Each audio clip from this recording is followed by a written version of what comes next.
अस्सलाम वालेकुम नाज़रीन, आज की टॉप स्टोरी के साथ मैं हूं आपकी मेज़बान फलक भट्ट। नाज़रीन, तोशाखाना केस में तहरीक इंसाफ के चेयरमैन को ना सिर्फ 3 साल की सज़ा सुनाई गई बल्कि 5 साल के लिए नाअहल भी करार दे दिया गया। 1 लाख जुर्माना भी किया गया। मेरे साथ स्टूडियो में सीनियर तज्ज़ियाकार डॉक्टर फ़ारूक साहब और कानूनदान राव खुरम जावेद साहब मौजूद हैं। सबसे पहले मैं डॉक्टर फ़ारूक साहब के पास आऊँगी। डॉक्टर साहब, बताइएगा, क्या इमरान खान को आला अदालतों से रिलीफ मिल सकता है?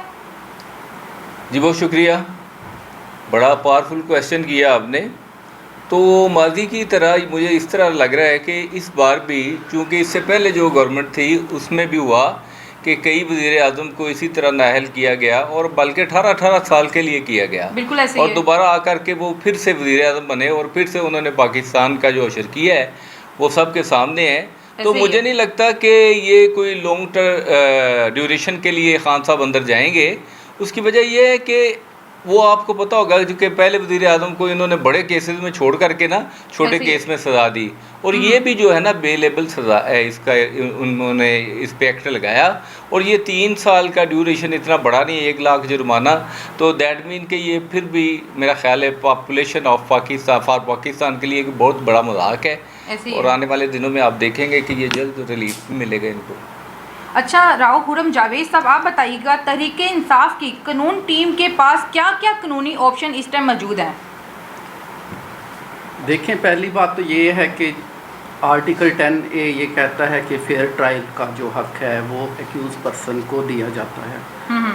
जैसा कि पहले बात की आपने कि इनसे पहले जो दीगर सज़ाएं हुई हैं, पहले जो प्राइम मिनिस्टर्स को नाअहल करार दिया गया है, देखना ये है कि वो वाली सज़ा और ये जो नाअहल करार दिया है इसमें थोड़ा सा आप खुद जज कर सकते हैं, और जो हमारी पब्लिक है वो भी जज कर सकती है कि वो सज़ा क्या थी और किस मेरिट पे थी और ये वाली सज़ाएं क्या हैं और किस मेरिट पे दी जा रही हैं। ठीक है।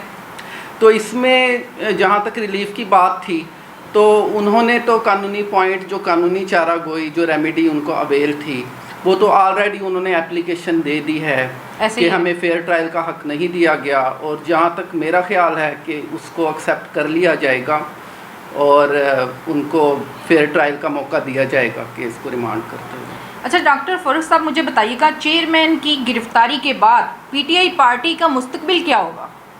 देखिए, गुजारिश ये है कि पीटीआई पहले भी फर्देबाद की जमात थी, ऐसे ही है, और इसको मेक किया एस्टेब्लिशमेंट में, नो डाउट अबाउट दैट। इस पर किसी किस्म का कोई शक नहीं है कि कोई भी गवर्नमेंट, कोई भी वज़ीर आज़म आता है तो वो ख़ुद के वोट से नहीं आता, और ये हुकूमत बनाने वाले लोग पीछे बैठे होते हैं, बल्कि बिहाइंड द स्क्रीन होते हैं।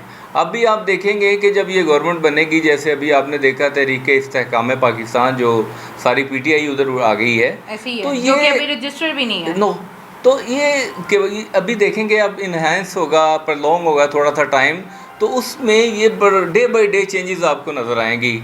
और मैं नहीं समझता कि ये जो वोट है इस वक्त, मैं थोड़ी सी गुजारिश करता चलूँ कि इस वक्त जो जितना वोट पाकिस्तान में और अब्रॉड में और एसोसिएट पाकिस्तानी जो हैं, ओवरसीज़ पाकिस्तानी जो हैं, वो खान को इंडिपेंडेंट इंडिविजुअल खान का वोट है, इसमें किसी किस्म का कोई शक नहीं है मेरे। अच्छा फ़ारूक साहब, मुझे बताइएगा कि आने वाले वक्त में आप क्या देख रहे हैं कि पीटीआई की जो पार्टी है वो सियासत में आपको नज़र आएगी, कि इक़्तिदार में नज़र आएगी, या वो इलेक्शन में खड़ी होगी तो आवाम उनको वोट देगी? हाँ, अभी देखें, हाल ही का वाक़या है, कल या मेरा ख्याल कल का वाक़या है, एक इलेक्शन हुआ है केपीके में, तो उसमें पीटीआई ने सबको डिफीट की है। बिल्कुल, उसमें जेयूआई भी थी, एफपी थी, और सारे लोग आए शामिल हुए हैं। पीडीएमए को भी डिफीट किया ना उन्होंने।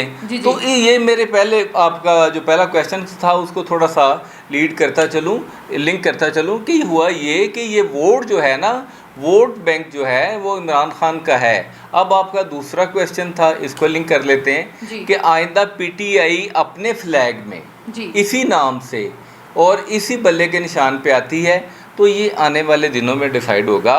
और मेरा नहीं ख्याल कि बार के जब प्रेशर आते हैं, जब पार्स के प्रेशर आते हैं, बल्कि जो सुपर पार कहलाई जाती हैं उनके प्रेशर आते हैं, तो फिर हमारे लोग जो हैं उसको सस्टेन कर पाते हैं। ऐसे ही है। तो मेरा ख्याल है कि मेरा ख्याल है कुछ डिफरेंस वैल्यूज़, वेव्स और विंड चलेगी। आप देखेंगे इंशाअल्लाह ताला कि हमारे हालात वही रहने हैं, वही चाल बेनगी सी जो पहले थी सो अब भी है।